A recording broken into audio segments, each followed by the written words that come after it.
That is the all-new 2024 Mazda CX-90, and it really is all new. So here are the 9 most new things about it. Number 1. So apart from the Miata and the RX-8, every Mazda has been on a front-wheel drive platform for basically 30 years now. But the CX-90, it's a new rear-wheel drive platform. Despite this, all of them are going to have all-wheel drive as standard. Number 2.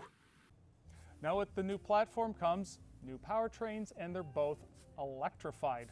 This one, as the fender says, is an inline-six, 3.3 liters, produces 340 horsepower and 369 pound-feet of torque. Now it is a mild hybrid, which means that there's an electric motor sandwiched in between the engine and the transmission that adds a little bit of electricity to smooth out acceleration, and at slow speeds will actually be able to propel the vehicle by itself. Now, Mazda doesn't have exact fuel economy specs, but did say that this gets better fuel economy than the CX-9. That got 23 miles per gallon combined.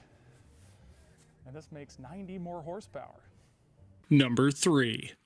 There's also, as the plug would indicate, a plug-in hybrid. Now this uses Mazda's familiar 2.5 liter inline-4 plus an electric motor and a 17.8 kilowatt hour battery that does provide for electric range. How much electric range? Well, Mazda does not have that exact spec at this moment. It has to deal with the EPA, yada, yada, yada.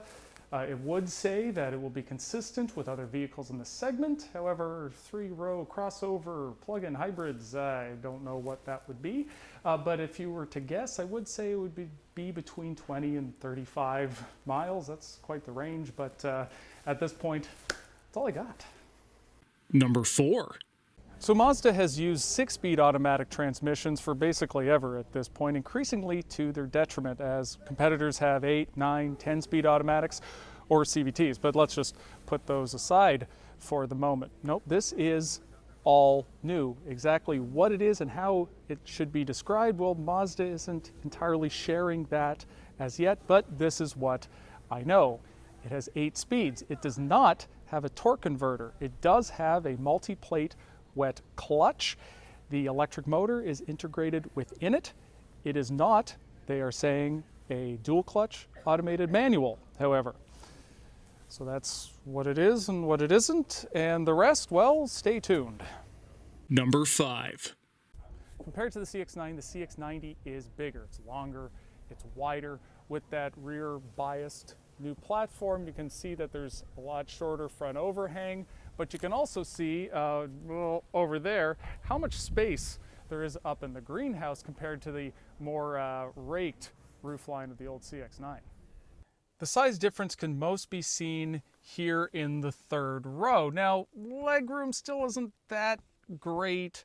The seat is pushed all the way back, and because of the rear drive platform and the battery, the floor is pretty close to the seat bottom. But headroom is very good. It is much better than the very squished CX-9 and very good for the segment in general. Now, this particular version is the 7-passenger, so you have 3 seat belts across. You can also get a 6-passenger version, which gets rid of the middle seat belt for some reason. I don't know why you would want to do that. But then this has the 2 captain's chairs, but this can be a bench, which would make it an 8-passenger. So you can have 6, 7, or 8-passenger versions, which is a distinctive feature for 3-row crossovers. Number 6. Now, the interior design is consistent with the new CX-50. Especially you can see here with this pleather on the dash with the orange-hued stitching. Now, this is the upper trim level, which has this lovely open-pore wood trim, kind of looks like French oak, and then it has fabric on the doors instead of pleather, as well as on the dash. And then it uniquely has this hanging stitching, which is inspired by hand book binding and Japanese traditional weaving techniques. So in terms of a more luxurious interior and a clear upgrade from the CX-9, well, this is definitely it. Number 7. So this all-digital instrument panel, it's new. And then so is this 12.3-inch display.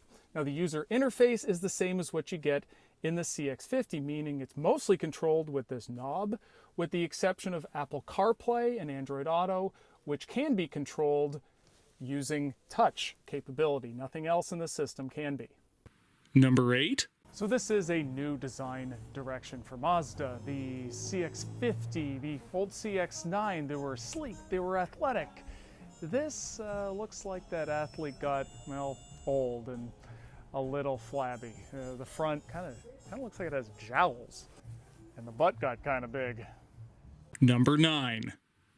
And finally, one of the newest developments is the fact that the CX-90 is the new Mazda flagship vehicle and technically the replacement for the CX-9, which is being discontinued. But as Mazda would point out, besides the different name, this is a considerably different vehicle. It is bigger, it is more powerful, it is electrified, and it is a more premium vehicle.